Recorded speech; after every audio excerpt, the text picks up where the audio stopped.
Months ago, when we began exploring the possibility of tonight's event, we were not certain, of course, that Ebola and the costs of health crisis would still be a daily news occurrence, globally and domestically. Alas, it is.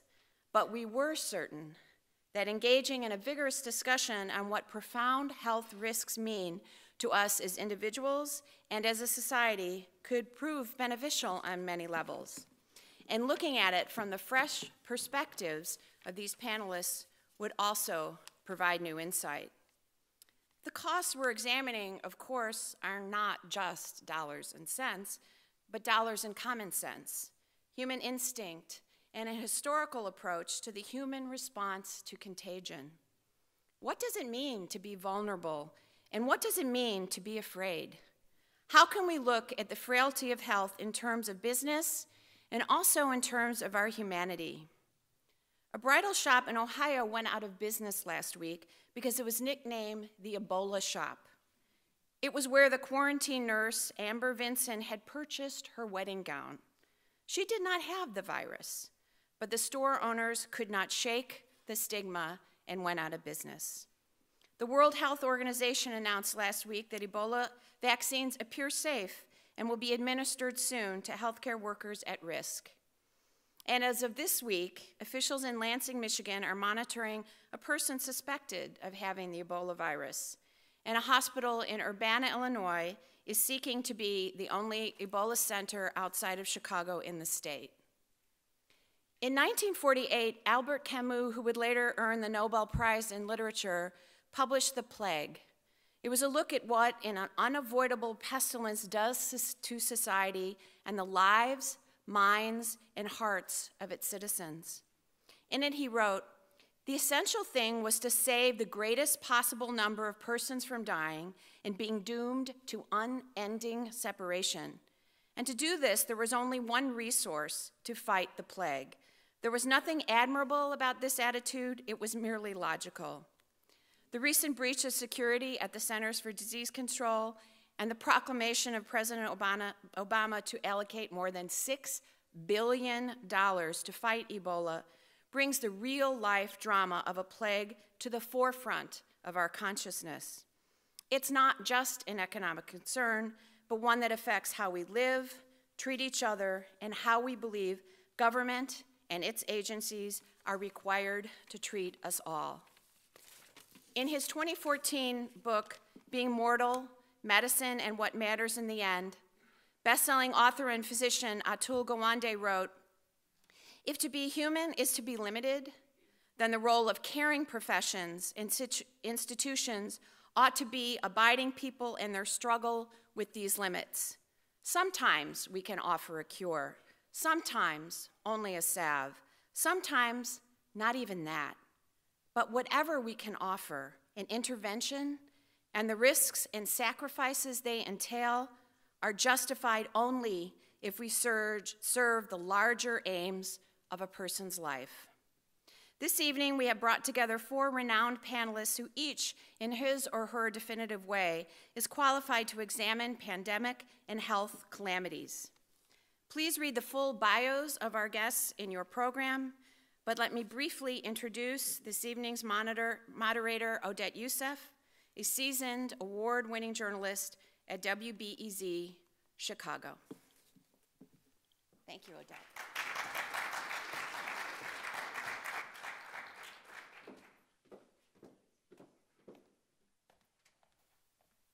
Thank you, Michelle. The first speaker is going to be Dr. Robert Weinstein. He's professor of internal medicine at Rush Medical College and former chair of medicine at the Cook County Health and Hospital System.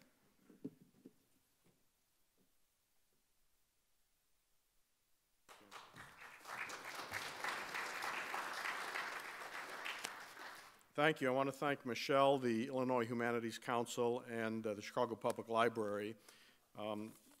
I used to pass the original Chicago Public Library on Randolph every Saturday morning on my way to Marshall Fields. And I've never been in this one, so I'm glad to be here now. I'm going to talk about 4 topics today. I'm going to talk about briefly about cost, about antimicrobial resistance and its cost, about emerging diseases and Ebola is the topic today and its cost, and then briefly lessons learned. The first of the cost concepts is summarized on this slide. Why do we measure, and whose perspective are important issues related to cost?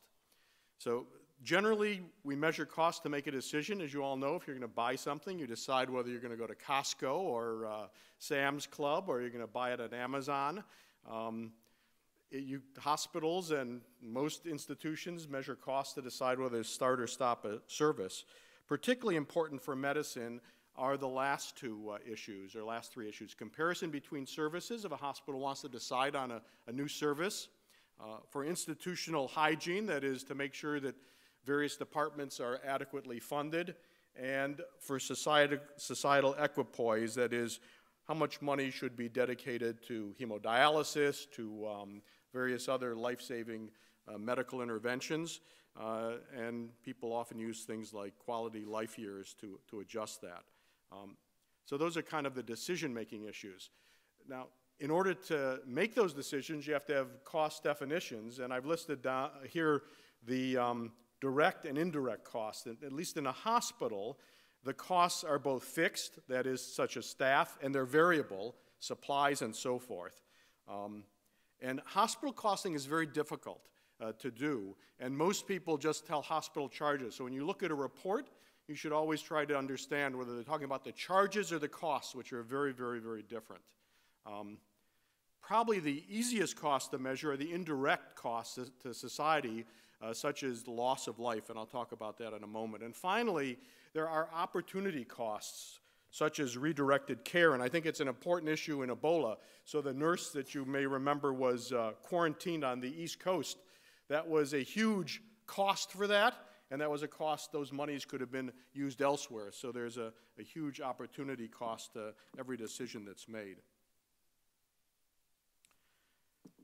It's easiest to measure the direct cost, and this is the CDC's crude death rate for infectious diseases during the last century. And you can see that deaths fell dramatically over the first two-thirds of the century, and they fell long before antibiotics were discovered in the 1940s. And this drop represents better water and air, cleaner water and air, pasteurization of milk, sanitation improvements, and refrigeration of food. Now, certainly antibiotics and vaccines have had a major role in the second part of the century, but you can see the major improvements were much more simpler. And it is very important when you realize that a third of the population of the planet does not have adequate sanitation. The second topic I want to talk about is antimicrobial resistance. I want to bring down the slide I just showed you to a more direct level in terms of problems currently. And so the Centers for Disease Control looked in 2013 at antimicrobial resistance threats. And they came up with a series of about 18 threats that they thought were the most important to U.S. population. Some were urgent threats, you can see. These are mostly hospital-acquired bugs at the top, but drug-resistant gonorrhea is a community-acquired pathogen. Serious threats, and then concerning threats. And they estimated that these 18 diseases in hospitals in the community had an impact that produced 2 million illnesses and 23,000 deaths. So major, major, major cost from these multi-drug resistant organisms. The cost of the illnesses, if you look particularly at hospitalized patients, have been measured relatively well. And if you look at a patient who has a drug-resistant infection and compare them to a patient who's otherwise similar but has a drug-susceptible infection, the patient with a drug-resistant infection has about twice the length of stay, about twice the hospital charges, and almost 1.3 to 5 times the mortality. And you can drill down further on this, and we've done that at Cook County Hospital, and these are data from Becky Roberts, who's an emergency department physician who's a health economist, and she looked at the hospital and societal costs of antimicrobial resistant infections at Cook County Hospital. And I wanted to show you 2 slides showing the results.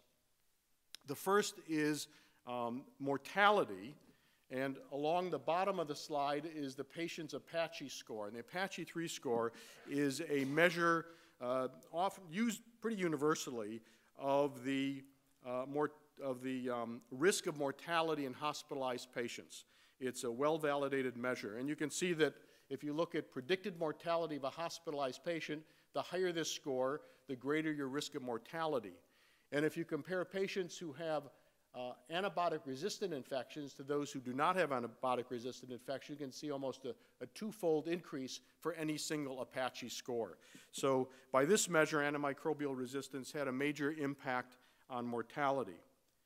If you look at the dollars, Dr. Roberts calculated for about 1,400 patients the costs, the excess costs in terms of both medical costs and the societal costs in terms of loss of work, loss of productivity, and so forth.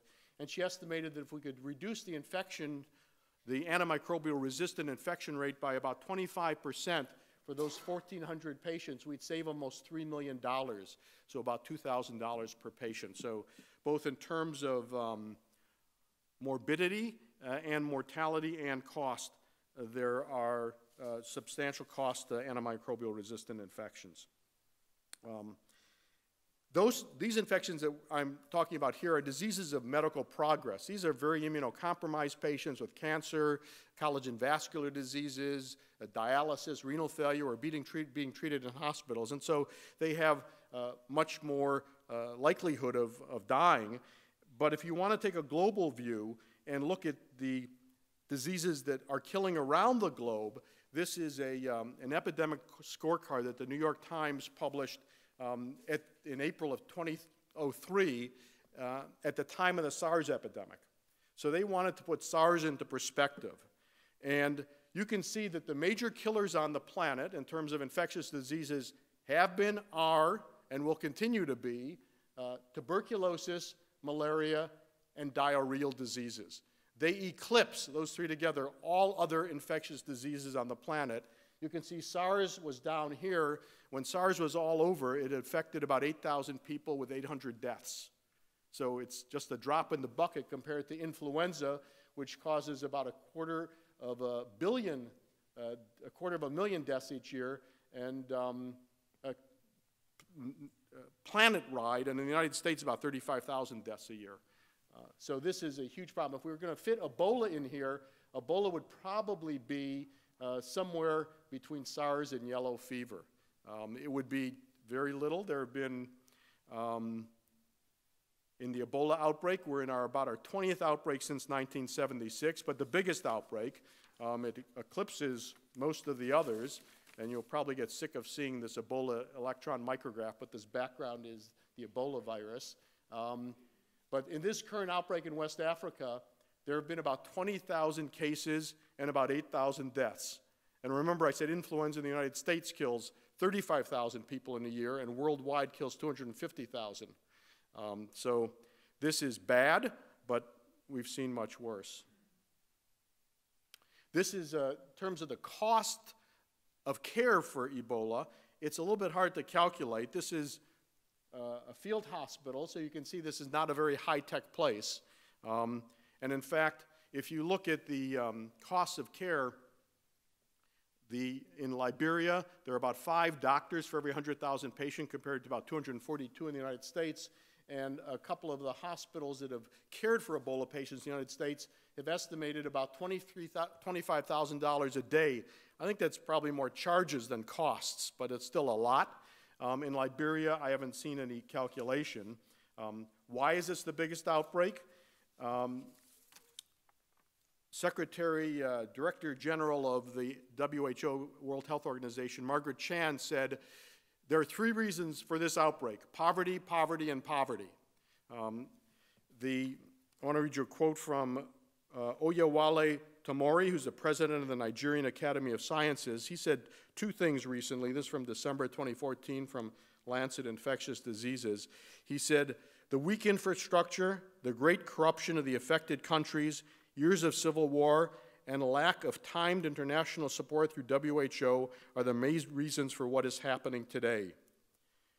We need to overcome also the African saying, and this is his quoting, "We will meet tomorrow to discuss things that happened yesterday." We need to be better at strategic planning. So those are kind of the explanations for the size of this current outbreak. In terms of the cost to Liberia, it's not a dollars and cents, it's the death of a generation. And so this is, you can go online and find many, many, many pictures like this. There's no cost to this scene, it's except for the death of the individual and the loss of a generation.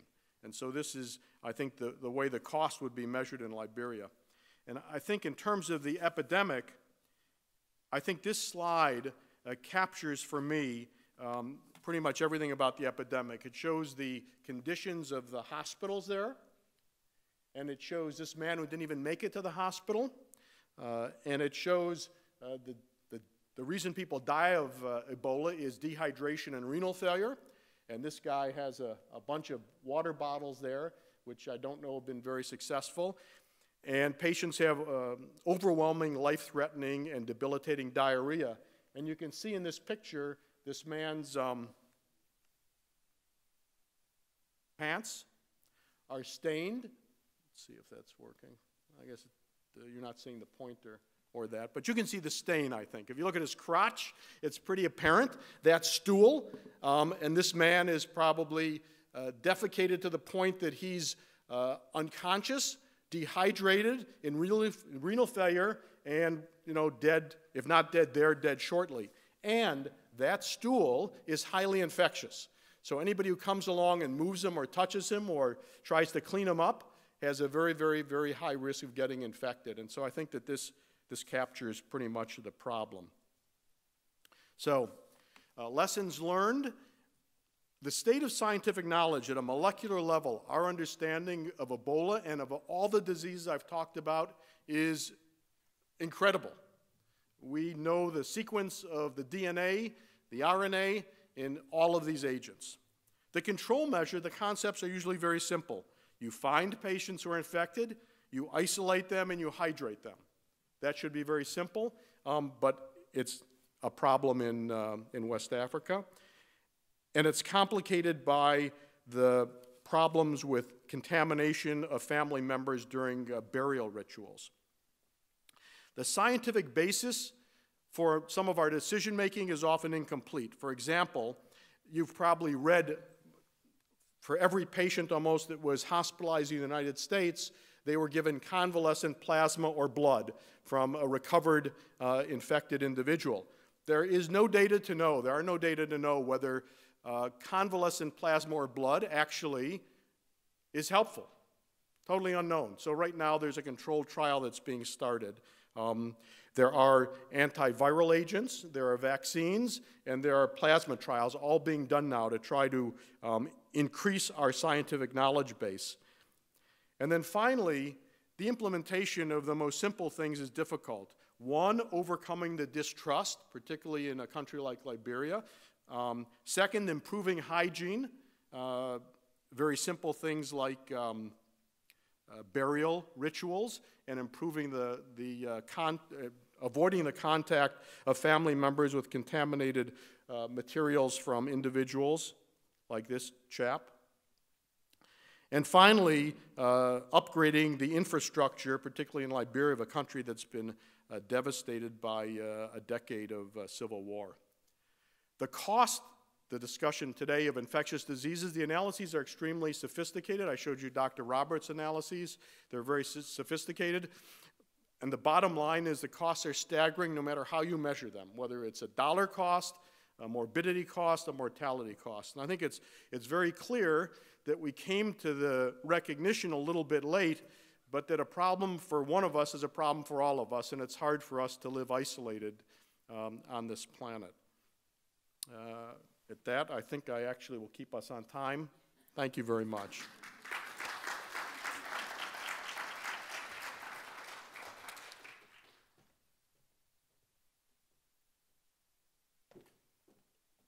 All right. right, thank you, Dr. Weinstein. The next speaker is Dr. Catherine Belling. She's Associate Professor at Northwestern University's Feinberg School of Medicine.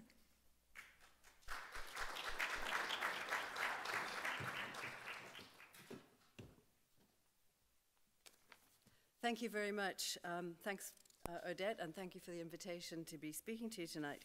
I will say that when I was invited and saw the topic, the title of today's session, one of the things I wondered was, what is a medical humanities professor and really someone with a background in English literature going to contribute to this discussion of cost? And it sounded like it was the focus would be on systems and economic costs and the kind of things that I, as being functionally innumerate, are not very good at figuring out most of the time.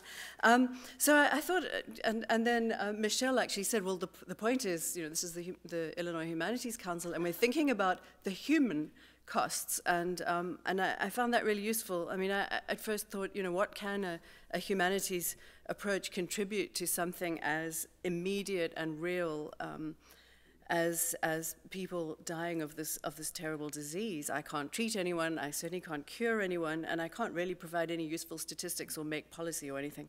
But what I'm trained to do is to read. And to ask questions like, what does this mean? And what does this mean to this person? And maybe it means something different to someone else. And I thought I'd suggest some of the ways that might be helpful in thinking about Ebola in particular and in infectious disease in this country in general. And I'm going to think about three questions as I go through my talk. First of all, what do we mean by human costs? The second question is, how worried should we be? And the real question is, what does it mean to say how worried should we be? And then the third question is, why this image? And I'll come back to this image and think about what it can tell us.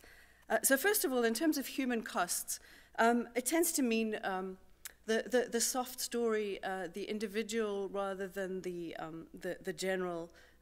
Maybe the thing that might be applicable to one person but doesn't extend to all the rest of us. If you think about the human interest story in journalism, it's the opposite of the hard news usually. It's about one person and what might interest us about their personal lives and experiences and emotions perhaps, rather than what is out there on the in the headlines. Very often the human involves, as I said, the individual rather than the collective, and very often is expressed in terms of stories. If you think about stories, they're very seldom, if ever really, about more than one person. When you think about once upon a time there was a princess or a whatever, you focus on the individual and what they go through. And yet, oddly, we tend to think with stories a lot of the time by thinking, well, how am I like or unlike that story? And very often, despite having an N value of 1, if you're doing a study using a story, those stories can very often affect, I think, collective health in all sorts of different ways. So another way of thinking about human cost then is if you think of cost as something that you pay, something negative, a downside of the balance, and you think about it in terms of Ebola, the obvious human cost, which was evident in the image that Dr. Weinstein showed you a moment ago, of physical pain and illness, death, loss of life, and simply the suffering that we associate with a terrible acute illness that kills you very quickly. Then you have grief and loss, and that follows fairly immediately for family members, for caregivers, and so on. And then you have the next step, which is much more relevant here, and not that it's not relevant in West Africa, anxiety, the sense of fear, the sense of being in danger. And what follows from that is, apart from things like the expense spent on unnecessarily perhaps on some things, and therefore, as I say, misdirected attention, the cost of worrying about one thing, even though it's unlikely, can be that you fail to pay attention to something else that might be more harmful and more immediately dangerous. So this is, one of the questions is then, how do you approach high cost or high risk situations. And so my second question is how worried should we be? And I think I'm sure you've heard it repeatedly. I remember when the H5N1 flu outbreak began, it seemed to be all over the place. How worried should we be? Should we be worried about this, or shouldn't we? And it's an interesting question to think about because it's normative. It implies that there's a right way to be worried and a wrong way to be worried. We should, you mustn't be worried too much because there's something wrong with that. You should be worried just the way that something, often the media, is telling you to. There's some kind of an expert there that says this is an appropriate amount of fear. The media, but then also very much, and this has been an issue with the Ebola outbreaks, the WHO, they should be able to tell us, you should be worried or you shouldn't. What about the CDC? What about our own physicians or other healthcare professionals? And one of the real points is that it's somehow irrational to be too worried, and it's rational to be worried just the right amount, and somehow that should be based on something statistical, something that's measurable, like you're just a little bit too worried about this. It can't happen to you, or even if it did happen to you, it wouldn't be that bad. And those are the two axes that we think about this. Is first of all, how bad is it? So I'm going to catch a cold. I'm not that worried about it, even though the second thing, it's pretty likely. It's very easy to catch. And one of the things that happens, and it was interesting even thinking about Ebola, it slides so interesting into the word pandemic, which came up in our thinking about this panel. Of course, Ebola is not pandemic. You can think about whether maybe it would be considered pandemic within Liberia, but the strict definition of the term is something which is infecting just about everyone, or is affecting just about everyone, globally present. Ebola is far from pandemic, and yet it's so horrible that we seem to think, well, it must be a pandemic. I mean, because that's like the most horrible infectious disease word that we can think of, and Ebola is the second most horrible, or maybe it's the other way around. And so there's a sense in which, well, gosh, then it's very reasonable to be completely petrified and to panic and to forget about all the other things that we should be paying attention to. So what I wanted to think about then is a fairly absurd story in some ways, but I think maybe a good way of thinking about this problem in a specific end value of 1 is how the misdirected attention that's caused by the sense of this thing, which is supposedly really bad but probably not all that likely, can affect lives. And in the context of what's happening in West Africa, this might seem incredibly minor and absurd, but I think it might also be a sort of measure. I was supposed to go to Dallas in October for a conference on the annual meeting of the Society for Literature, Medicine, and Science, Literature, the Society for Literature, Science, and the Arts. There you go.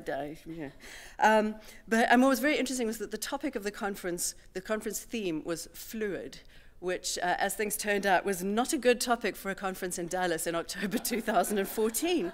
I was all set to go, and Mr. Duncan arrived in Dallas at the end of September. I think the 1st of October, it was announced that he had been diagnosed with Ebola, and that he'd also been traveling around the city, or that he'd been sent home when he was clearly already had Ebola.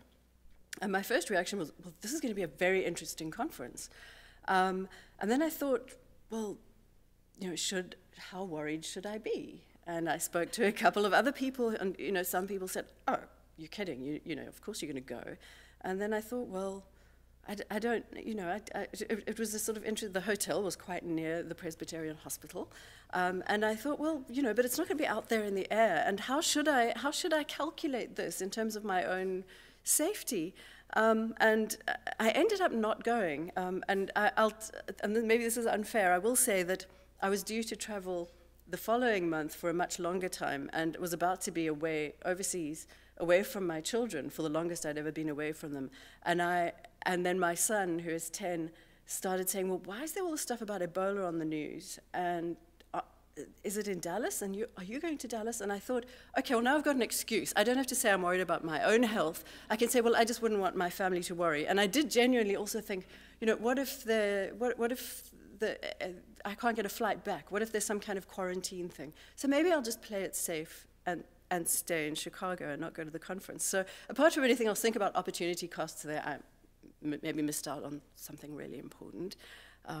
And I'm sure it was extremely interesting. At the same time, I did very much recognize the irony that my book is about hypochondria, and I thought, well, now, you know, I've been working for a while. I've been working for a while to convince, you know, myself and everyone else that this is not autobiographical. It is not a memoir. It's a study of a concept. And I still believe that's true. I do not consider myself a hypochondriac, except to the extent that all of us are quite reasonably find the idea of disease quite reasonably aversive, and also recognize that at some point we're all going to get sick and eventually die. To that extent, hypochondria is quite rational, but that's a different talk. But then there was a second piece to the story, because I was going to South Africa, which is where I come from, to see my family. So the second trip was going to be to go to South Africa. And I hadn't thought about this part at all, because, of course, South Africa is, I believe, further away from Liberia or Sierra Leone than, for example, London is. So the fact that I was going to Africa was not an issue. And yet, at that point, some of my friends said, well, but, you know, should you be going to Africa? I then got my South African Airways itinerary, and it said, well, you stop in Dakar, Senegal, to refuel halfway to Johannesburg. When I told my mother, you know, what the itinerary was and when I would be arriving, I emailed her, and she called and said, well, you're not coming, obviously. You're going to, you know, you're going to cancel your flight. And I said, what? Why? And she said, well, you'd be going to Senegal, and there's Ebola there. That's West Africa. I was able, fortunately, then to be able to look it up and say, well, there were a few cases, but it's been contained and there's nothing to worry about. And anyway, I'm not even getting off the plane, we're just refueling. And that was resolved. And I thought, well, why would why would I not go to Dallas and why would I go to Senegal? And that it didn't really strike me until 6 in the morning when the plane had landed, and it was just beginning to get light on this landscape such as I'd never seen before. Dakar is a very interesting looking place, as I could tell from sitting in an airplane for 2 hours. And then the cleaning crew came on, and who were Senegalese, speaking French, very huge guys in these overalls, and they came and got onto the plane, and we all had to sit still while they cleaned the plane and sprayed things around, which apparently is standard practice. And I had a slight moment, and then they announced that the passengers would be getting on, and I hadn't realized that we were taking on passengers in Dakar. And then and suddenly I realized that maybe, you know, the sort of careful sense of, well, I'm enclosed from all of this was broken just a little. I was completely fine. But again, there was a sense of sudden recognition that we're not safe, right? So I want to be completely clear. I was never in any danger, and yet there was a cost that's very difficult to calculate. So the hypochondria bit again, just clearly hypochondria is considered to be anxiety about illness that's judged to be inappropriate or unfounded.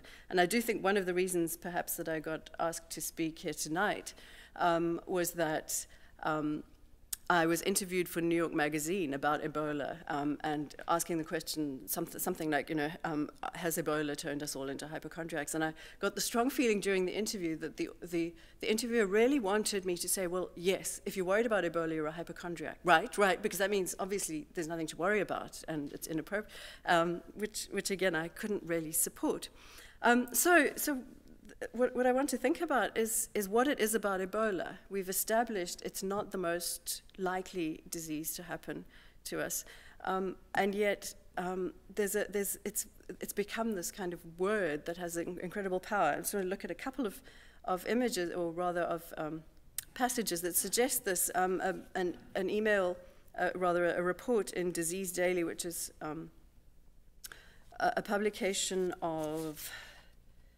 I'm sorry, I don't have it here, but it's a medical publication saying, that is Ebola really still the scariest disease out there, that uttering the word Ebola is enough to cause a person to cringe or shudder or twitch or perhaps recoil in horror and horror is a significant word there. It's not just fear, it's horror. It's a mixture of disgust and fear and the sort of gross out response to things, which is very different from how we think about the flu, for example, at least most of the time. And notice this is 2013, this is before the current outbreak. As long as no treatment is available, I like this, it's unlikely to cause the next zombie apocalypse, but it will remain a terrifying and almost mythical disease. And again, we should think about what underlies that. And I seem to have a slide missing here. And another article was even clearer on this. Ebola, the name itself, has become a synonym for horror. And so one of the things to think about is what it means to be approached by something, and I'm going to go through this quickly. The idea that something will attack you, and there's something very specific about the virus. I like this description. It's something to contemplate your own body liquefying inside you, spilling through all your available holes as you cling to life, to consider that something so deadly could have such stealth. That horror image is, I think, has been really significant. So, compared to antibiotic-resistant bacteria, and I was interested to see that Dr. Weinstein had the same approach, that the danger of something like this is far greater, and yet we don't respond to it in the same way. So what exactly is it about Ebola that has this disproportionate effect? And so I want to end just quickly thinking about what it is exactly about Ebola and how it's been represented to us. Lee Cowart, writing for The Independent, saying, you know, and this is again early on, the numbers are bigger, but still, what is it about it? That although it's, and as she says here, an unlikely way to die, it's something specifically horrendous. And I think one of the reasons is a text which caused quite a stir about a decade ago now. And something that struck me was that on the 30th of July this year, the New Yorker republished an extract from the Hot Zone, something that Stephen King, of all people, said was one of the most horrifying things he'd ever read, which tells you something. And I wondered what it was that made the New Yorker choose this passage, and we'll go through it really quickly, as part of their initial response to the Ebola outbreak. What Preston says is, infection by Ebola is an expression that creeps over the patient's face, making them look mask-like, ghost-like. They behave like a zombie. They seem to be inhuman. So you've got the person with Ebola set up as being somehow inhuman. And then continues, Ebola kills so much tissue that the cadaver deteriorates and a sort of melting occurs. And basically the body liquefies. You just look at the words that jump out: slime, the uncoagulated blood, and really in other places he talks about the body becoming a kind of great sack of virus that sort of sprays out all over the place. It's about as gruesome as you can get, and the kind of style that he's using here is the writing of the medical thriller or the horror novel, the horror movie. And I think that there's something about that representation which made Ebola something which we think of as a fiction out there on another continent under different conditions, and that the last few months have changed that for us. So finally then, why this image? These are people, right? But you can't see any of the personness in them, but they're not viruses, and they're not sick as far as we know. So very recently, Richard Preston was interviewed again in the New York Times, and he said something very important, I think. He said what's terrifying, he also at this point recognized that some of his descriptions of the symptoms were somewhat exaggerated, and that he had written really only about the most extreme advanced cases. And I think a lot of people die of simple dehydration before this happens. But he says that Ebola is the non-human other, that all humans beings are contending with in many different ways. And I think that at the moment something particular about Ebola has made it our non-human other. So to think again about human cost. But then again, why this particular image? And I think the other piece is contagion does not only make us fear becoming zombie-like or monstrous or a giant sack of viruses, but because we've been attacked by this inhuman virus, but also that it separates us from each other. And you know, the reason these people look like scary alien monsters is because they are trying not to get sick. They are trying to keep the disease from spreading. And you know, to someone in a small village in Liberia, to have a lot of people dressed like this show up and try and make them do stuff and stop them from doing the things which they should do when they're sick or when their loved ones have died, is one of the most enormous costs, I think, of Ebola. Contagion threatens human connection. So finally, I think the fact that humans themselves are turned into something inhuman by this disease particularly, the fact that you can't hug each other, the fact that the normal burial practices and normal human activities have been diminished is one of the most significant human costs. And I think in this country, what's really important is to work very hard to sustain those connections, and that can be done with some effort. So I think if I really have to do the silver lining thing, both experience from what we've learned over the last several months, and the humanization in that there are far more people now able to tell their stories, and mercifully many survivors able to tell their stories and talk about it and no longer be as stigmatized as used to be the case, is something that might mitigate the cost of the crisis in the large scale. But for the individuals who've had to suffer directly, there's not a lot that can be done. Thank you very much.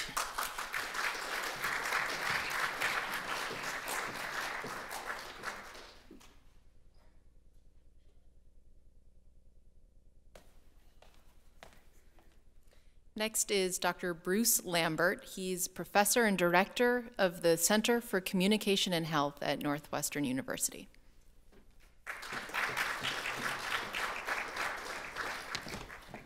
Good evening, everyone. Thank you for being here on a cold Wednesday night. I want to take a slightly different perspective on this question of the cost of a pandemic crisis like Ebola.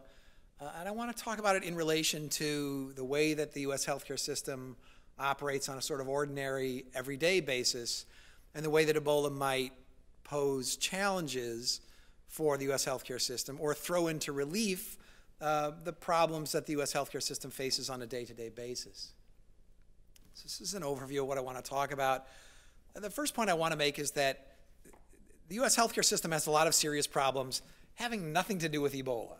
And that is that the quality and safety of U.S. healthcare in many ways are quite poor. U.S. healthcare is often of poor quality, often quite dangerous.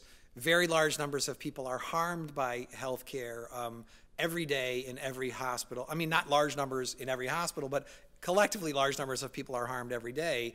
And errors of all types occur in every hospital in America every day. So this is in the absence of any pandemic. Then they want to talk about what would it be like if there were a pandemic threat present on U.S. soil, and we had to communicate this both to health professionals and to the lay public. Would we be able to do that? What would the challenges be in trying to do that? And there are significant challenges around overall literacy and health literacy especially that would make that difficult. Then I want to talk a little bit about the need for transparency. We know that at the very beginning when this patient, Mr. Duncan, presented to the hospital in Texas, he was misdiagnosed and sent home, and the hospital essentially did not tell the truth, the whole truth, and nothing but the truth about the circumstances until after the two nurses were infected and they hired a PR firm, and then they started to tell the truth. But in the beginning, they did not tell the truth. And this is actually characteristic of U.S. hospitals not being transparent about the mistakes that they make. And in the context of an infectious disease or any sort of serious threat to safety where we need to learn rapidly from one another, the lack of transparency is very dangerous. I want to reflect a little bit on why quality and safety in U.S. healthcare is poor in so many ways. And I think that two of the underlying causes that many people have identified are the complexity of the system and of all the drugs and devices and procedures and technologies and organizations and systems, and the fragmentation of all these complex systems that makes it difficult to maintain a high level of consistency, to minimize variability, to maintain safety and quality. And then finally, I want to talk a little bit about how might we approach making the system safer and higher quality, given its fragmentation and complexity. So the quality and safety of U.S. health, of healthcare in the United States has serious problems in the absence of Ebola. There should be no mistake about that. Ebola was incredibly frightening for all the reasons that our previous speaker just talked about and for all of the reasons which we sort of intuitively sense. But in objective and sort of rational epidemiologic terms, it isn't a significant threat at all at the moment.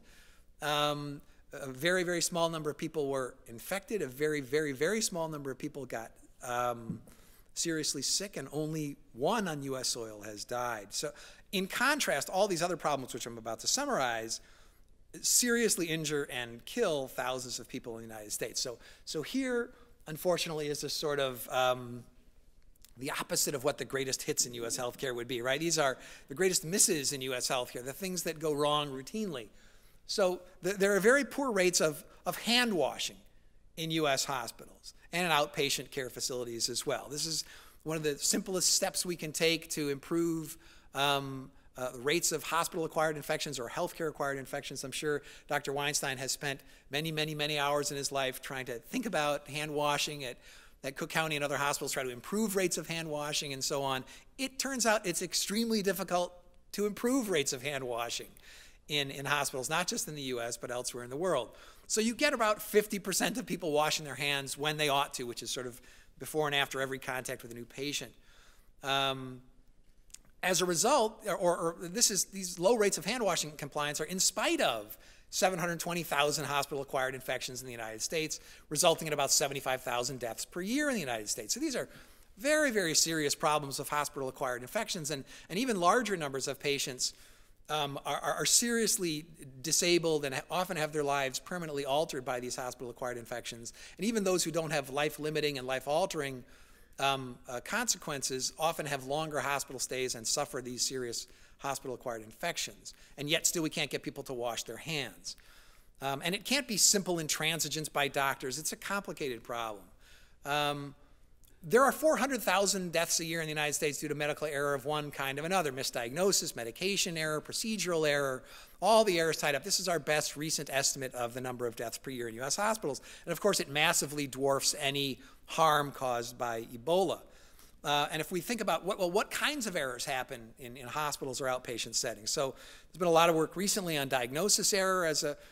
Some people now believe that diagnosis error is the most common form of medical error in the United States. But I think that the library or the Illinois Humanities Council will make our slides available at some point. So these are all hyperlinks for people who are curious, can investigate them in more detail. But if you were to Google diagnosis error, you'd find these same things. So we now believe that about 5% of all outpatient visits result in a diagnosis error. That is, you have a 1 in 20 chance when you go to the doctor of the doctor completely misdiagnosing you. And in fact, Mr. Duncan, who presented himself to the ER at this Texas Presbyterian Hospital, was misdiagnosed. So, as someone who studies quality and safety in healthcare, I was not surprised in the least that A, he was misdiagnosed upon initial presentation, because I knew how common that was, and that B, when he was when brought back to the hospital and treated, that the infection spread to other healthcare providers. Because these things are routine, they happen all the time. It would have been unusual that they didn't happen. In fact, the fact that people have been treated for Ebola in several other hospitals in the United States without transmission to healthcare providers is actually extraordinary and an example of how good the system can be when it works well. Another common error is medication errors, probably the most common type of medication errors. If diagnosis errors don't exceed them, it's because drug therapy is the most common service we offer to people in the United States, medical service. So in U.S. hospitals, there's 1 medication error per patient per day. On average. That's how common medication errors are. Now, sometimes these can be just timing errors. You got the medication at the wrong time, but it's often wrong drug, wrong dose, wrong route, wrong combination. You got a drug when you had a lab value that should have prevented you from getting that drug. You got a drug when you had a disease which should have prevented you from getting that drug. You got 2 drugs together which you shouldn't have gotten, etc. And when you think about, it's not just stuff that's sort of overt errors of commission where we hurt people by operating on the wrong side of their body or something like that, but there are errors of omission as well. And my specialty has a lot to do with drugs and the quality of drug therapy, and there's a very well done study which estimated about 2/3 of the time people show up to their doctor in outpatient settings and there's a clear evidence-based best drug that they could get, they get it, which means about 1/3 of the time they're not getting the evidence-based drug of choice for the condition that they have. And these are not complicated diseases. These are for diseases like high blood pressure or asthma, where they're not getting the evidence-based drug of choice about a third of the time. So all of that is to illustrate that the U.S. healthcare system has very, very serious problems of safety and quality that have nothing to do with Ebola. And the presence of Ebola will just throw all of these problems into relief. It will just exaggerate and make obvious all of the existing quality problems and make us more vulnerable. I mean, if we haven't been able to prevent these hospital-acquired infections that are routinely harming large numbers of people and killing large numbers of people, one has to be skeptical about whether we would, in an urgent and emergent situation with such a frightening infectious agent, whether we would be able to respond rationally and effectively. So let's assume Ebola comes to the United States, as it did, and it becomes more serious, or any other infectious problem. And we have this challenge of communicating to both the government needs to communicate with other government agencies, the government needs to communicate with health professionals. Inside hospitals, they have to communicate with their staffs, and then we have to communicate with the mass lay public about what steps to take to minimize risk, to minimize contagion, and so on. This is going to be extraordinarily difficult to do. Large numbers of Americans are functionally illiterate. There's a very good study of the literacy in America which proved this to be the case, meaning functionally illiterate means they might be able to read, but they can't make sense of written information very well. They can't read train schedules or menus or the directions on medicine bottles and make sense of them. And many more have low health literacy, meaning that they might be able to read a menu or manage a train schedule, but when you start to talk to them about anatomy or physiology or drugs or diseases or procedures or hygiene, they can't understand those concepts well enough to make the right inferences and to do the right things for themselves in a self-care mode.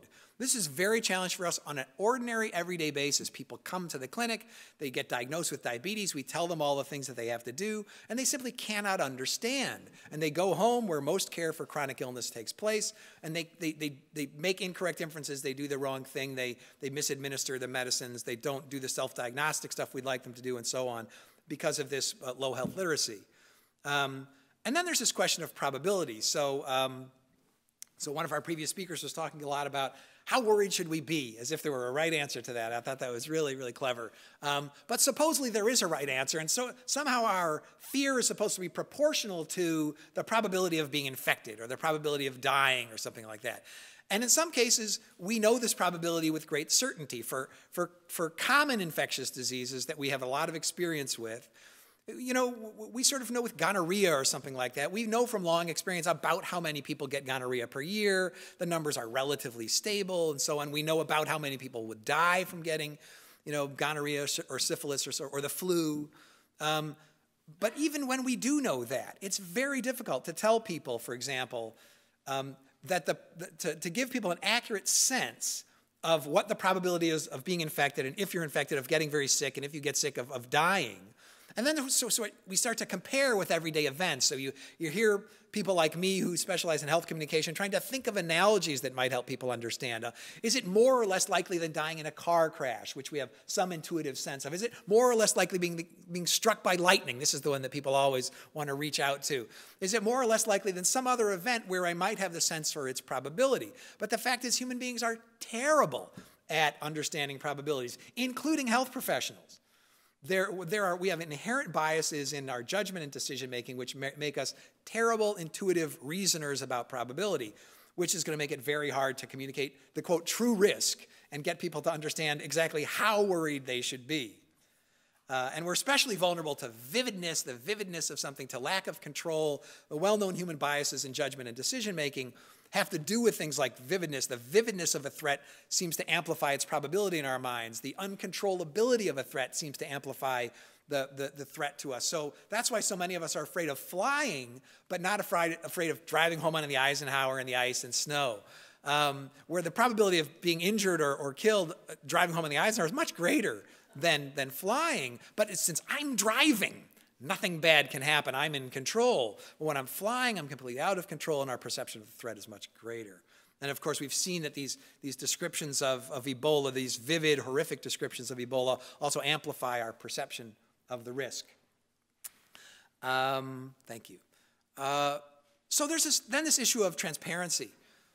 So transparency is an issue I'm deeply concerned about. When patients are harmed, I'm involved in all these efforts to get hospitals to tell the truth to patients and families after they've been harmed, to come to rapid and equitable resolutions if the harm was caused by care. Sometimes bad things happen to sick people in hospitals that are no one's fault. But sometimes bad things happen to people in hospitals that are someone's fault. That is, the hospital did something wrong, made a mistake that harmed a patient. And in those cases, the best practice that's being disseminated now around the country is to tell the truth to patients and families, to be, quote, transparent about it. But hospitals traditionally have not been transparent. The traditional approach is characterized as deny and defend. That is, deny that you've done anything wrong and call the defense lawyers. Don't show the patients their records, make them subpoena you. Don't talk to the patients. Don't let the patient talk to their own doctor, and so on. And the first case of Ebola in Texas illustrated this lack of transparency. So this guy came to the hospital. He told them he had been in West Africa, that he had these Ebola-like symptoms. They misdiagnosed him and sent him home. When eventually this came to light, and then when the two nurses got infected, first they lied. They just outright told a different story. He wasn't misdiagnosed. They told us a bunch of stories, if you look at the very earliest news accounts. And then the two nurses got infected, and they realized they had a big problem on their hands. Then they hired a public relations firm. And the public relations firm, to their credit, said, tell the truth. So then they published an open letter in the Dallas paper and the New York Times and elsewhere and started to tell the truth. And then they settled with the patient too, although they weren't completely transparent about that. And then they began to be transparent with other hospitals too about what went wrong. The problem with the lack of transparency is that it impedes learning. In a rapidly unfolding epidemic, we need to learn from every case, and we especially need to learn what's working, what's not working. So it turned out that what we really learned in Texas was that these protective measures, these full suits, these frightening, non-human-looking full body suits are incredibly important, but they're very, very difficult to don and doff. I love the fact that donning and doffing entered our vocabulary as a result of this crisis. So they're very difficult to get on and off without infecting yourself, and it turns out to take a lot of training and experience. And since we can't get people to wash their hands, one wonders and is skeptical, I think, justifiably about whether we're going to get perfect compliance with donning and doffing these complex outfits. So lack of transparency eventually harms patients because we can't learn fast enough. And when we harm patients and don't tell them the truth, they're harmed in lots of other ways as well. So pandemics will challenge hospitals' tendency towards secrecy. Why does the U.S. healthcare system suffer from such, widespread problems in quality and safety? I think there are two main reasons, and again, I didn't identify these, I just agree with them. Many others have written about them. The system is incredibly fragmented. It's incredibly complex along almost every dimension you can imagine. I had a mentor a long time ago who had been around since Medicare and Medicaid first came into existence, and we used to talk about, well, how did it get this way? And he said there was one principle that led to the U.S. healthcare system being the way it is now. And that principle was the principle of haphazard incrementalism. And that's how we got to where we are. There was no design that led to it being this way. It just ended up this way. It's this fragmented, for-profit system, and it's causing a tremendous amount of problems. So what might we do about it? I think that, from the point of view that I approach it, I'm a social scientist. I'm not a clinician. I can't, unlike Dr. Weinstein, I can't go in and take care of patients directly and influence the way they're taken care of or discover new antibiotics or new ways of dealing with infectious disease. I deal more with the communication end of things. So I think the antidote to fragmentation and complexity is better communication and coordination in basically every dimension you can imagine, in every context, every situation where you have an interface or a portal or a document or an audience or a media or a message or an interaction between healthcare professionals and one another, between the government and public health agencies, between patients and families.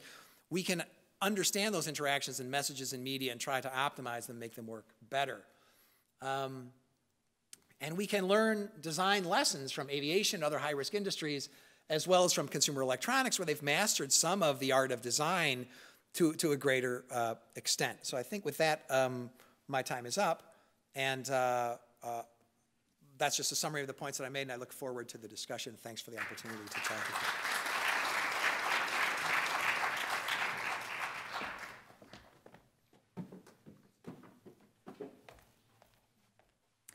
Next is Dr. Rena Conti. She's assistant professor at the University of Chicago's Department of Pediatrics.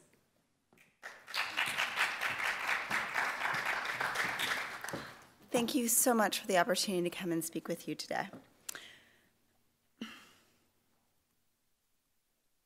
That's my cute title. Okay, so I have two comments regarding the economics of Ebola, but also of epidemics and pandemics. And they can be summarized by the following. Essentially, the costs of epidemics and pandemics can be quite global, that are largely related to the fact that health and wealth are deeply interconnected. Secondly, both the demand for certain types of treatment, but also the incentives for providing certain types of preventive and also treatment modalities are truly local. They exist because of the specific incentives on very specific actors. So just to be very clear, I agree with Catherine that in the case of Ebola, but also in many other dreaded public health diseases, really what we're talking about are epidemics, not pandemics. For both pandemics and also for epidemics, really the costs are related to the relationship between health and wealth. As we all know, those relationships are interconnected, and my comments are really about both the relationship that wealth may have to health, but also that health may have to incrementally developing countries over time. So these are the World Bank estimates that were published in the fall regarding the costs, both direct and indirect, of Ebola in the countries that are mostly at the center of the current epidemic, largely in West Africa. The estimates range from approximately $1 to $25 billion. And just to put that into context, the entire GDP last year of this region was approximately 2.4 trillion. So what we're talking about is, on the high end, approximately 1% of GDP for a given year for these countries being at risk because of this epidemic. But really what we believe to be the cost is somewhere around that $1 billion mark, not that $25 billion mark, given the course of the disease as is being documented now. Okay. So clearly those costs are quite significant, particularly for developing countries, but really just to kind of give a broader sense of what we're talking about here in terms of the relationship between health and wealth, we all know that many low and low-middle income countries are quite susceptible both to Ebola, but to many other types of epidemics as well. And as others have suggested, the costs of malaria, TB, and HIV/AIDS alone are quite significant and quite concentrated in very selected countries. Where? Largely in West and Central Africa, the same countries that are affected by Ebola. Now, I believe strongly that one of the key issues around the cost of Ebola is that many of these countries are in the midst of being in development. There has been very significant investments in developing these countries through fostering trade, agriculture, education, and other types of investment by both these countries themselves, but also worldwide. In 2013, before the Ebola epidemic, the West African countries that are the epicenter of the current Ebola crises were predicted to actually transition from being considered to be low-income countries to being considered middle-income countries by the World Bank because of the trajectory that they were on in terms of infrastructure and other types of investments. So really the larger cost here, which we don't know yet, is how will that trajectory be altered and potentially retarded because of these type of emergent crises. Second, in terms of the availability of preventive and treatment modalities and their incentives, and the incentives for their development. To be specific, for Ebola, there are approximately as I understand it, there are 3 vaccines that are currently in development, and there's 1 drug treatment that's very early in human trials, also in development, called ZMapp. A variety of other strategies that my colleagues have already alluded to have been really the main focus of stopping and or preventing the disease from spreading, that are largely related to ring containment strategies, and then some other strategies that really we don't actually know that much about how effective they are.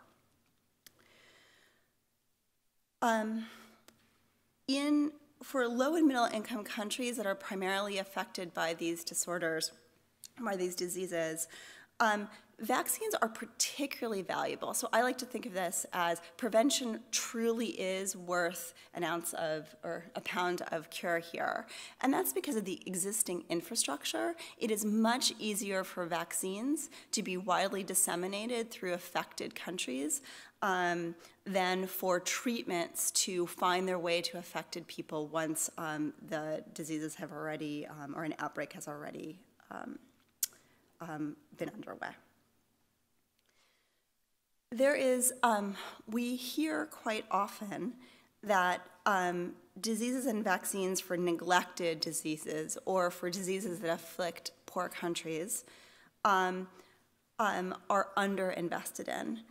And I want to spend the last part of my comments talking about what we mean by underinvestment and what the incentives are to actually develop these therapies. So one will hear that this is pharma's problem. They're fearful of not being able to recoup their research and development costs, and the people who are affected anyway couldn't pay for them. They're poor. That's not really a market failure in the kind of specific sense of the word. Technically, poverty can be the availability of income to pay for something can be alleviated in many different ways. And specifically in this case, rich countries could give money to poor countries to pull investment from pharmaceutical companies to actually make these investments and to ultimately develop these therapies. But rather, there are 2 specific market distortions in this case.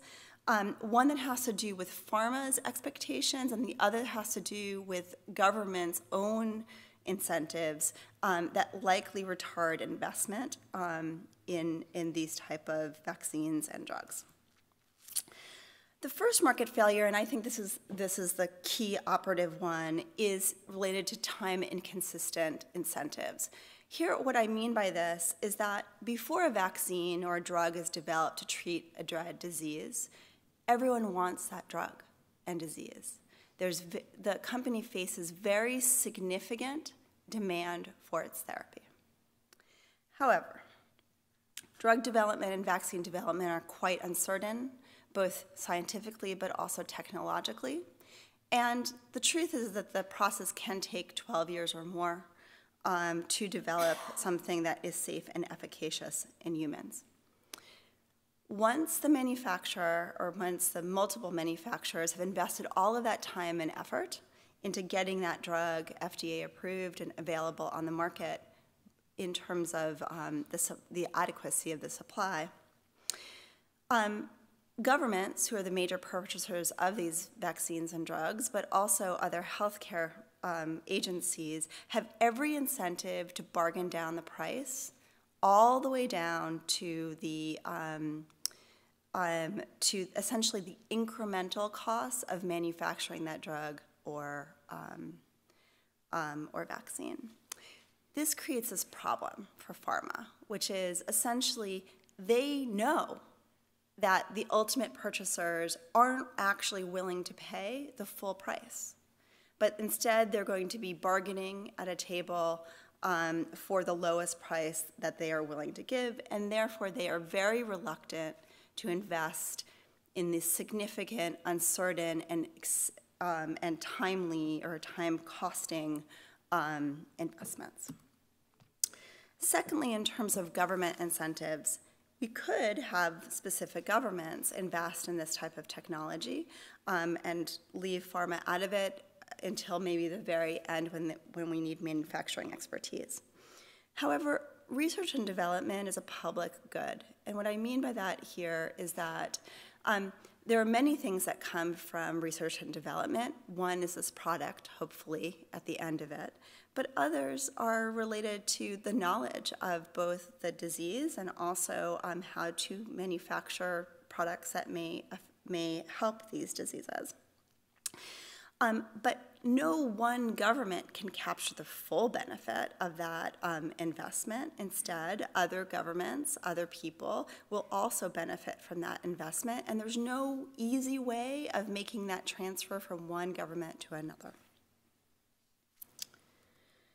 In the past decade or so, there has been very significant progress in understanding how we can try to alleviate these two market failures, both from pharma's side and also from the government side. And they're mostly related to either push strategies or pull strategy, or push or pull strategies. It's clear in other diseases that both push and pull strategies are likely required in order to get vaccines for pneumococcus, for example, and likely to get vaccines for other types of dread diseases as well. And I'm more than happy to talk to you about how these incentives or these strategies are playing out in the Ebola case specifically during the Q&A. Finally, I wanted to leave you with this quote. This is by one of the authors of the World Bank report on Ebola. And I'll let you read it on your own. But what I like about this quote is that it summarizes both the direct and indirect costs of Ebola, but also the costs, frankly, of getting the incentives right for developing treatments and also truly preventive measures for addressing dread diseases that primarily affect poor and developing countries. Thank you.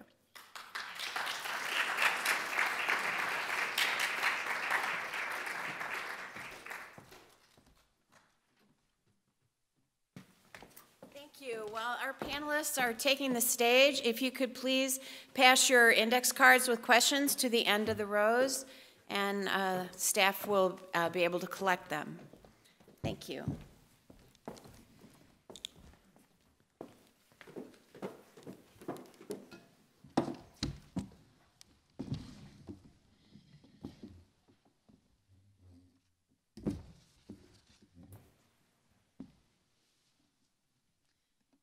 Okay.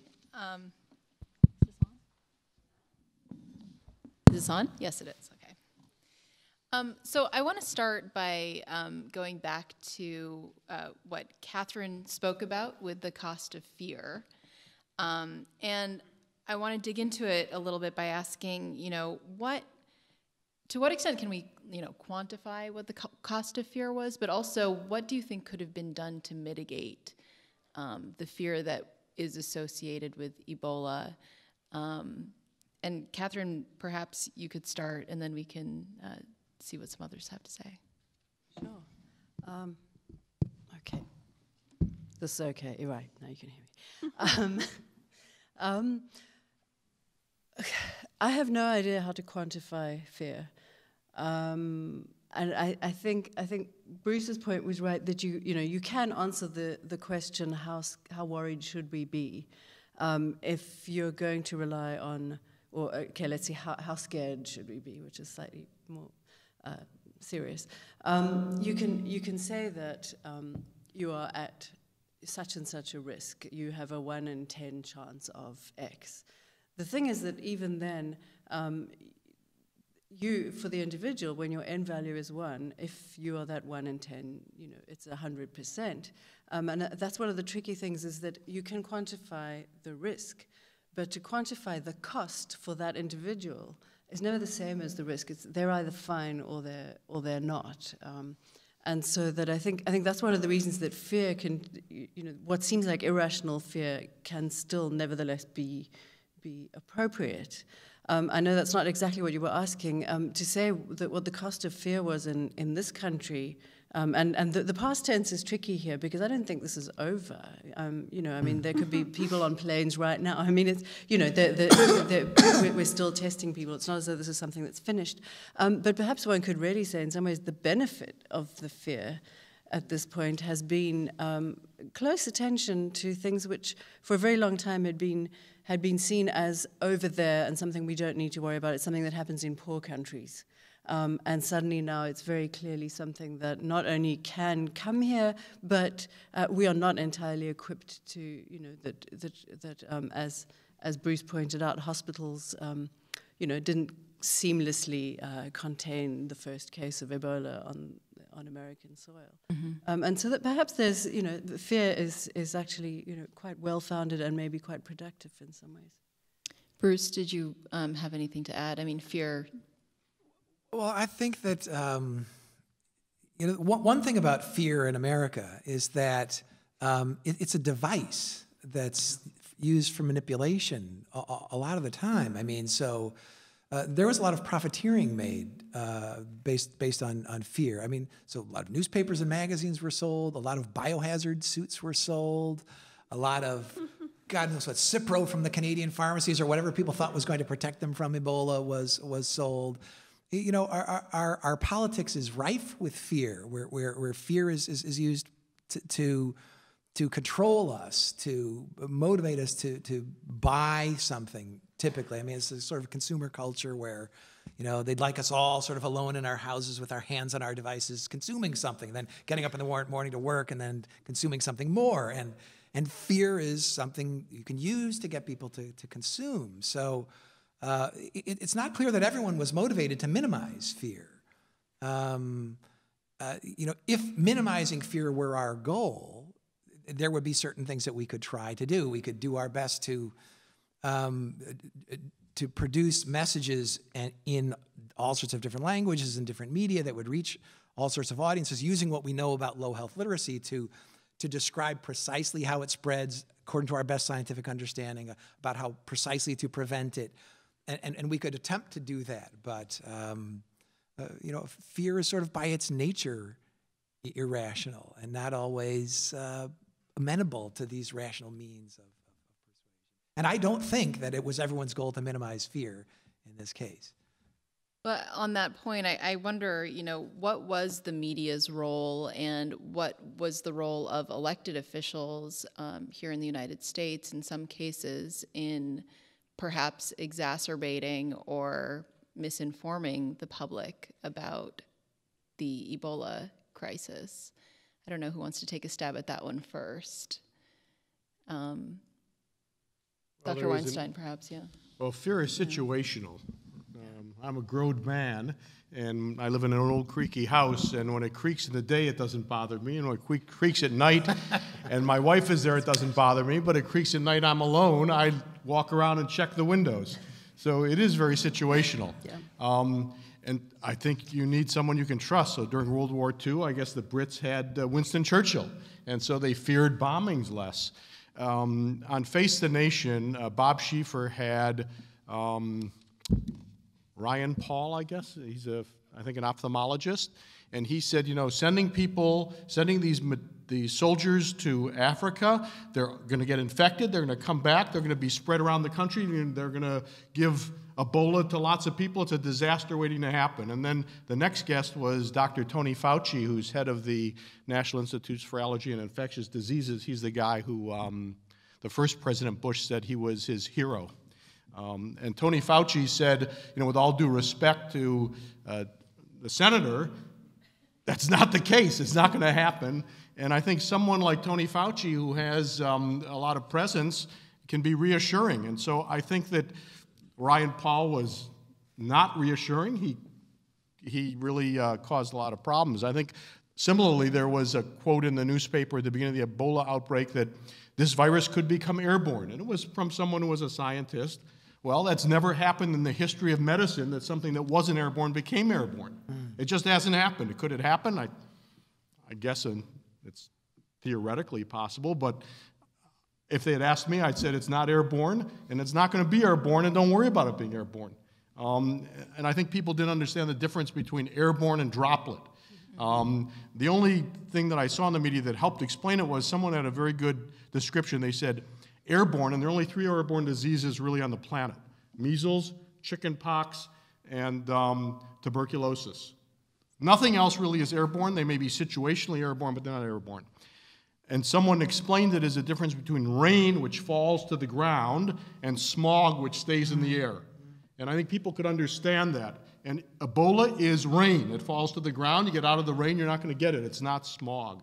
So I think there needed to be better information. I think the media did stir the pot a lot on this, and I think led to misinformation, and I think that led to fear. Could I comment on that just a little bit? I think that there's just so much variability. One thing I wanted to highlight when I was talking about U.S. hospitals is there's tremendous variability between them and how good they are at any of these things. And if we think about the media or politicians, these are not monolithic entities. The media now is so fragmented, just like healthcare. And so the media didn't perform in one way. Politicians didn't perform in one way. There are those who stoked the fear, maybe out of their own fear, maybe earnestly and sincerely they were afraid and thought they were protecting their constituents. There are those who stoked the fear not so earnestly and not so sincerely in order to gain political advantage. There were those who were misinformed, and there were those who tried earnestly to minimize people's fear. So I think you could find examples of all of those things. In the end, with retrospect of 3 months from the initial sort of outbreak, we'd have to sort of declare success, right, just based on the results. Fear has not overtaken us. Panic has not overtaken us. And it didn't even in the moment. People bought a lot of those biohazard suits on Amazon, but that was about as bad as it got. I do want to talk about sort of the international investment to respond to the crisis in West Africa. And Rena, perhaps you can respond to this.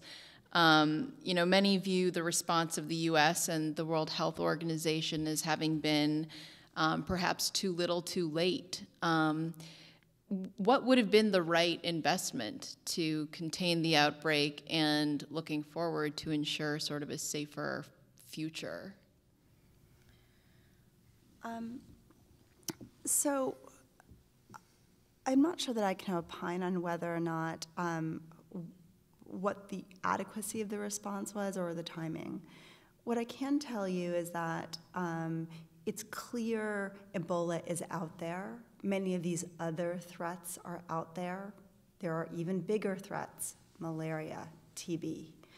And there is a lack of know-how about how to actually prevent many of these disorders now. There are only 3 major international pharmaceutical companies that have the knowledge and technical expertise to make vaccines now. There used to be 8 about 10 years ago. Before that, there were more. So the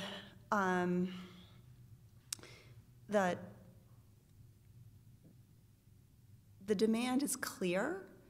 What is not clear to me is actually how we get adequate supply for really preventing these treatments or preventing these diseases over time.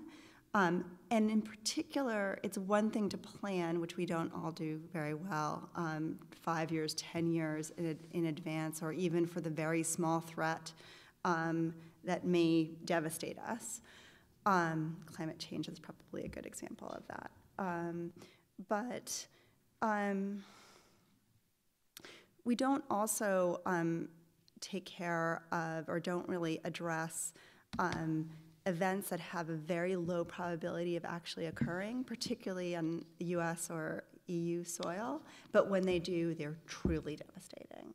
So it would take kind of leadership, at least in our country and many other countries, that would be a little bit more far-thinking in those type of investments.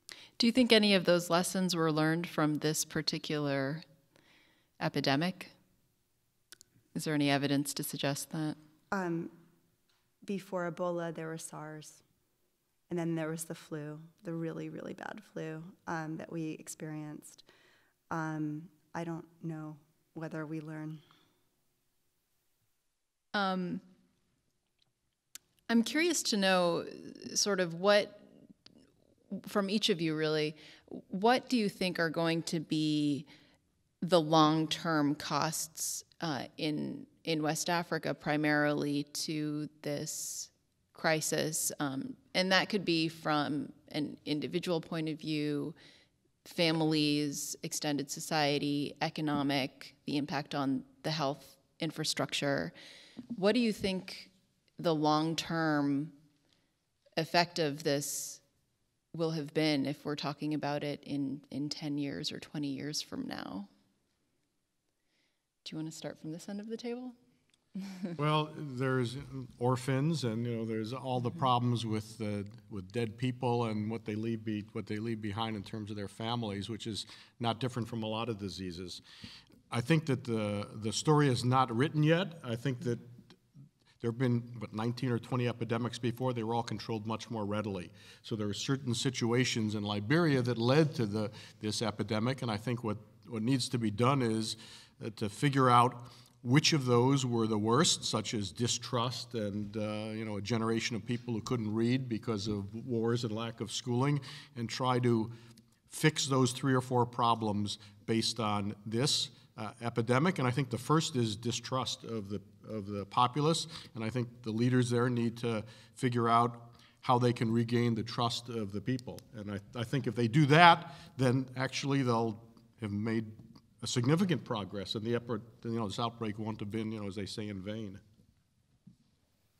Catherine? Yeah, I mean, I agree. The story's not over yet, but I think the loss of a generation, particularly in, for example, Liberia, that was just recovering from war, and I mean the sort of the overarching social disruption that goes beyond just whatever the cause is when you disrupt a society so thoroughly.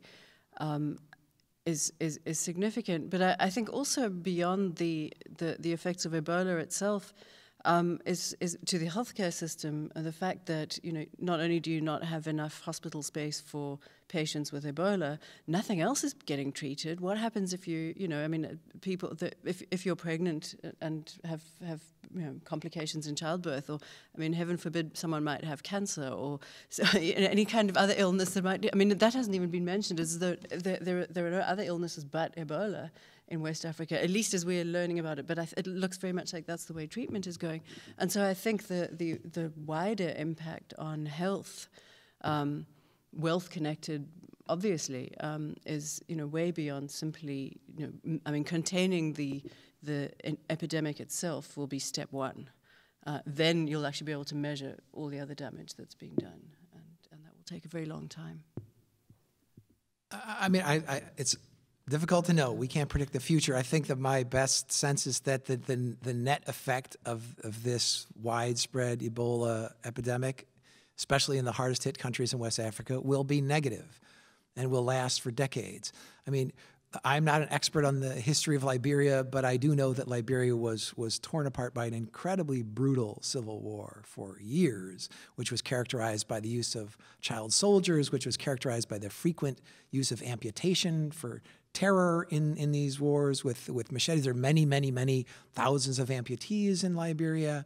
And this was in very recent history. The civil war in Liberia only ended very recently. And so this is a country completely torn apart by civil strife that lasted a long time. So I've sort of devastated infrastructure at every level. The physical infrastructure was never great. The Civil War destroyed what there was. The social fabric of neighborhoods, communities, civil society, public health infrastructure, which is really a luxury that even wealthy countries like the United States sometimes let our public health infrastructure wither. So that they're in a survival mode now.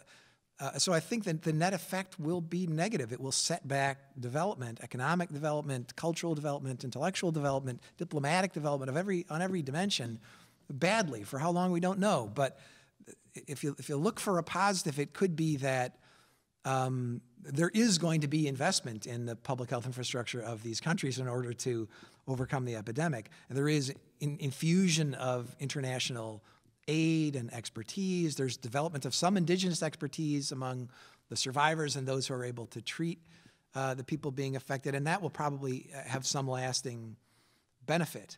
And you wonder whether there'll be some solidarity among these countries that have not always been friendly to one another because they face this common threat. But it's hard not to see it as a net negative. I mean, it's a terrible thing. It's a widespread fatal epidemic of a terrible disease in a very poor country. It's hard to find the silver lining. Rena. I think my colleagues have done a great job of articulating most of the human and also economic costs. So I thought I would answer the question a little bit differently. And actually end on a positive note, which is that the manufacturer of the drug MAP Pharmaceuticals is a small company, and yeah, fans in the audience. So it's a small company, and they have this kind of unique partnership with the federal government in the United States, but also in Canada, to scale up the supply of this drug and get it into human subjects in a very fast time frame, a time frame that is very unusual for the development of these type of treatments. So these type of public-private partnerships, particularly for, again, identifying potential candidates for the treatment or the prevention of these type of diseases, and also scaling up production, which actually is a vast, requires vast infrastructure and investment to do well, is a kind of, it's a unique,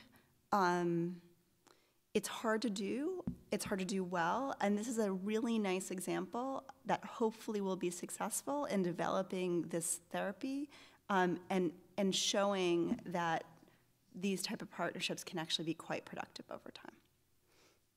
We have some questions from the audience, so I'll just read one of them. As someone who has practiced medicine on the near north side since 1978, I find the parallels between the recent Ebola threat and the outbreak of AIDS in the late 70s and early 80s to be considerable. While recognizing the distinctions, is there anything to be learned from our experiences of 30 years ago? Would you like to start? Sure. I think that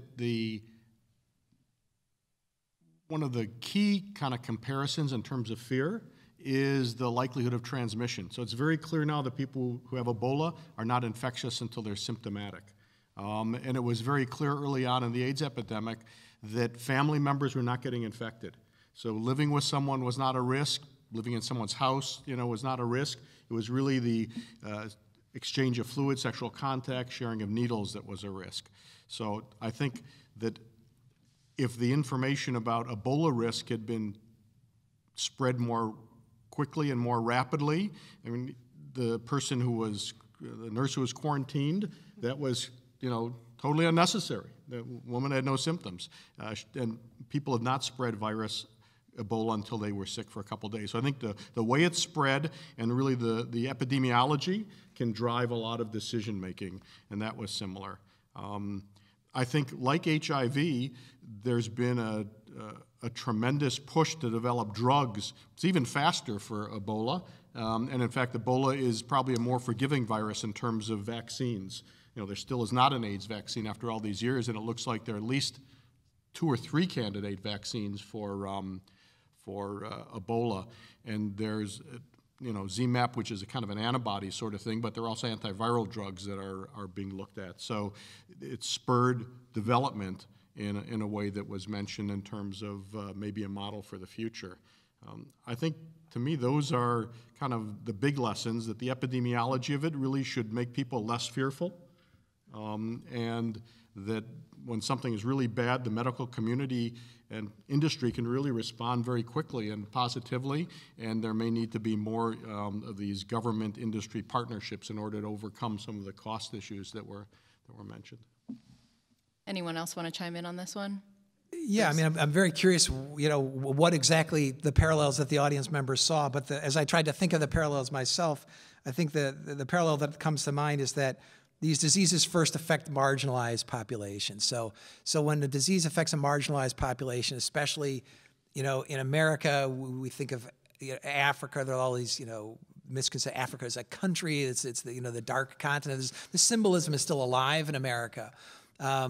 And so it affects this distant other, this very alien, distant other, these marginalized people that aren't like us, whose lives may not really count as much as ours or are different from us in some special way, that there's no priority in taking care of them. And this is what happened when gay people and IV drug abusers were the initial victims of HIV and AIDS, is that a marginalized community that doesn't generate a lot of sympathy. And it wasn't until Ryan White got AIDS, hemophiliac, those of you who remember, right, that there began to be more sympathy. And then Magic Johnson disclosed he was HIV positive. So the symbolism is so powerful.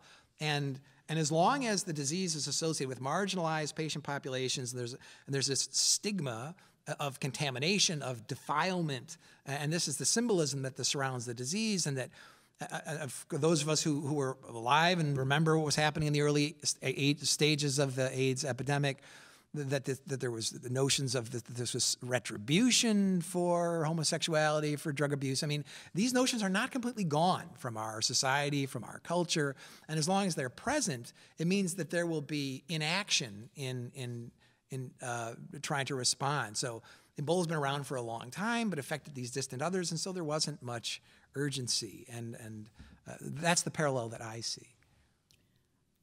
So I think there's important differences. The fact that HIV affected white, affluent people in the United States and in Europe and other major OECD countries produced significant demand for the government and for pharmaceutical companies to do something. That is not quite what's happening here in this crisis. We don't have an identifiable patient population that can act, that can advocate.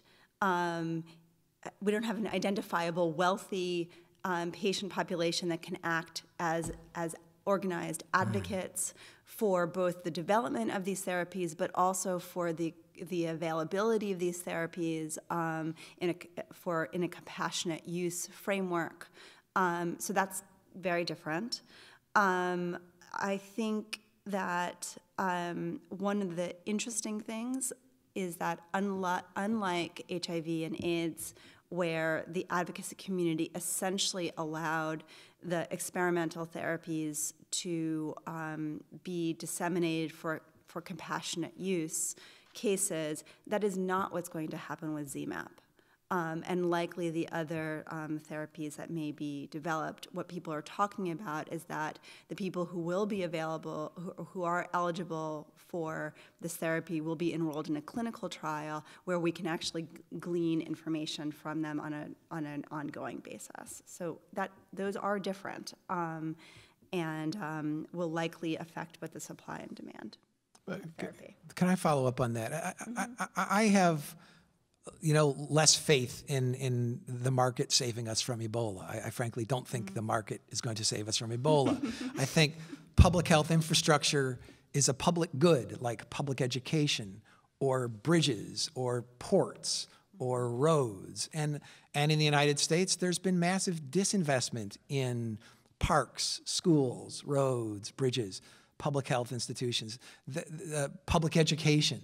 So at the higher education level, at the primary school level, there's disinvestment in these public goods. And this is a function of the income inequality and wealth disparity. And so there's the people can, in their gated communities, build their own parks. So their houses are large enough to be like a park. And so you get disinvestment in these in the public good that would protect us in the long run. So what's going to protect us in the long run, not just from Ebola, but from the infection we don't know about yet, is going to be long-term investment in public health infrastructure at the state, local, national level. And we don't seem to have government and leadership. And it's us, right? We get the government that we deserve, I suppose. there doesn't seem to be the leadership that is keen on making these sorts of investments. And it's not just in public health, it's in all of these public spaces and public goods. So, and I would follow up that income inequality in the United States and other places clearly does separate us, makes us less inclined to invest in public goods in many different ways, and to act in solidarity in terms of these type of both short-term and long-term investments. I completely agree. A question for Catherine. How would, trying to read this. How would Dr. Belling characterize prior U.S. epidemics, such as influenza and polio, to the Ebola scare in terms of the cultural reactions of the times?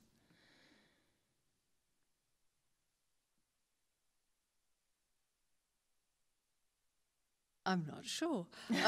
You may not be old enough. No, well, okay.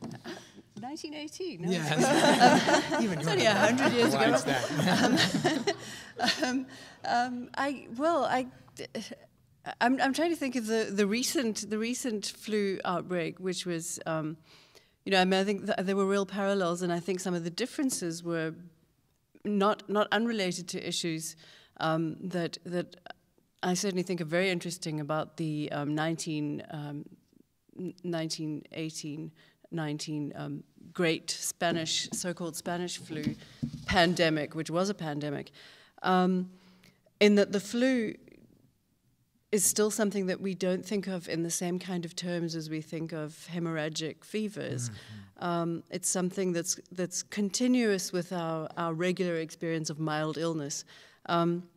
And even though there are reports that the 1918 flu was something completely different in a lot of ways, and even had possibly hemorrhagic components, although it wasn't that kind of virus or anything. What's interesting was and it also followed on from a war, so it was happening in a sort of aberrant social context, perhaps. Was that it was forgotten very quickly. It seemed to disappear, and there's very little that was written about the flu at the time that has sort of stayed with us in history, and so that the flu outbreaks since then, and the sort of ongoing anxiety about bird flu and swine flu and so on, just seem not to have functioned in the same way as something like Ebola, which is so sort of we've been so vividly aware of, but only secondhand. And so I think that's one of the differences. I'm curious about, in relation to polio, thinking about the Entero 68 virus, which has been affecting children, that starts out as a respiratory illness, and in some cases has produced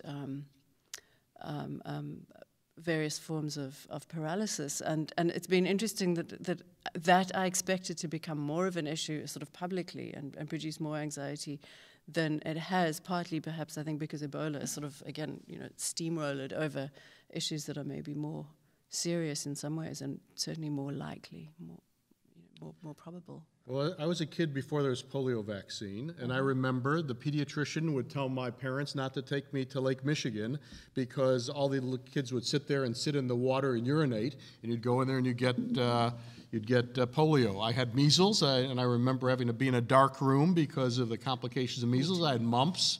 And I remember that every time I had a febrile illness, the pediatrician, who then made house calls, would come and ask me to wiggle my toes. And now that I'm a doctor, I know he was looking for paralytic polio. So I think that those things are gone largely because of vaccines. I think Ebola is a drop in the bucket compared to other diseases.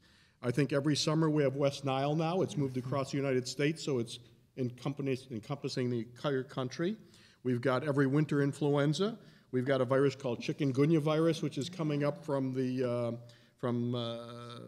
it's come from in Africa and Nigeria, and has gotten to Mauritius, and it's gotten to, I guess, Florida now, and it's moving up.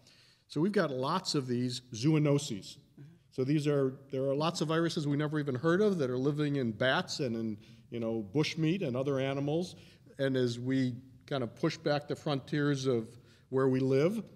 We are encroaching upon the natural habitat of these zoonoses, and we're beginning to get them.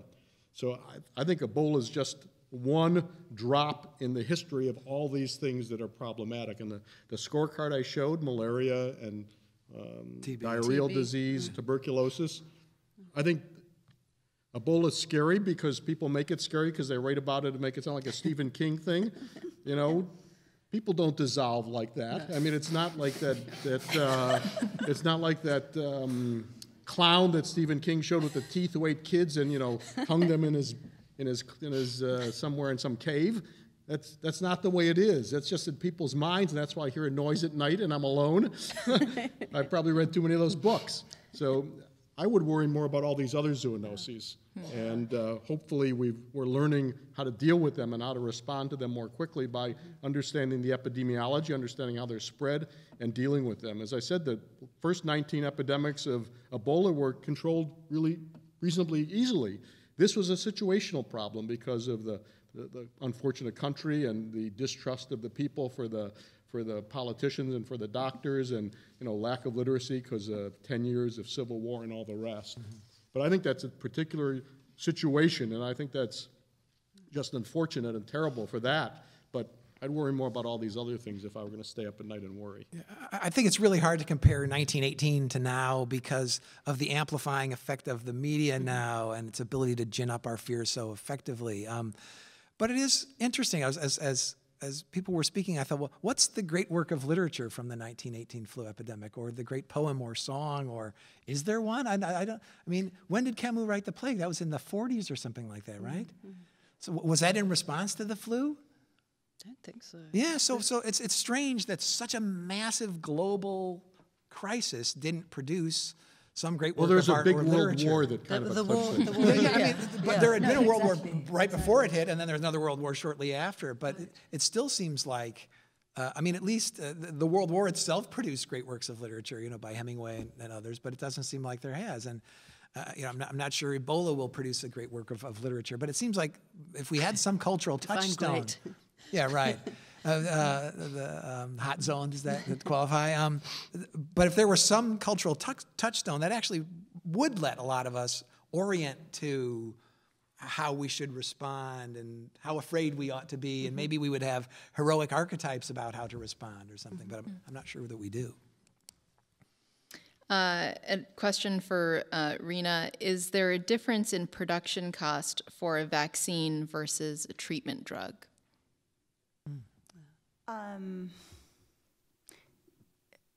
Yes, but it depends.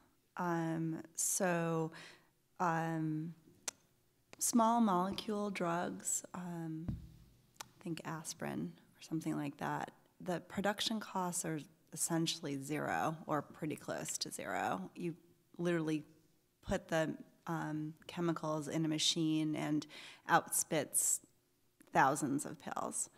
Vaccines are different in many different ways, largely related to quality control, which clearly needs very specific expertise, but also very specific types of facilities to make sure that every vaccine is producing safe and efficacious response for both adults and for children. So yes, you should think of the production costs as being greater. That probably changes over time, and probably one of the reasons that there are so few manufacturers of these vaccines is because they have some cost advantages. They've figured out how to do this and how to do this in a reproducible way, and maybe other manufacturers haven't. Okay, we'll take one last question. It looks like we didn't get any on Twitter, so we're going to go off the index cards. Well, this is a policy question. Wouldn't single-payer Medicare for all help address health, wealth inequities and fragmentation/complexity issues? Bruce, why don't you start with that one? Yes. Yes. I mean, that would be a big part of the answer. I mean, I'm not afraid to say that I advocate a single-payer system for the United States. It would directly address issues of fragmentation. It wouldn't address all the issues of complexity. Technological complexity would still be with us. Defragmenting, or what's the right word, integrating this incredibly fragmented system we have would take a generation or more, even if we were able to muster the political will to do something like that. But unambiguously, yes, a single-payer system has the capacity to be much more integrated and to address these kinds of quality and safety problems in a more effective way. Having said that, there are single-payer systems around the world. They make diagnosis errors. They make medication errors. They have infection control problems.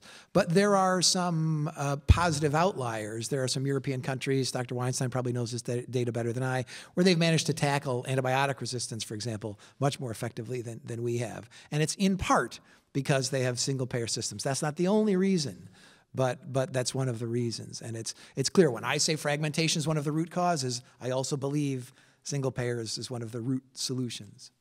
Bob, as someone who's overseen, health systems, what do you feel about that? Well, I worked half my career in a private hospital and half in a public hospital.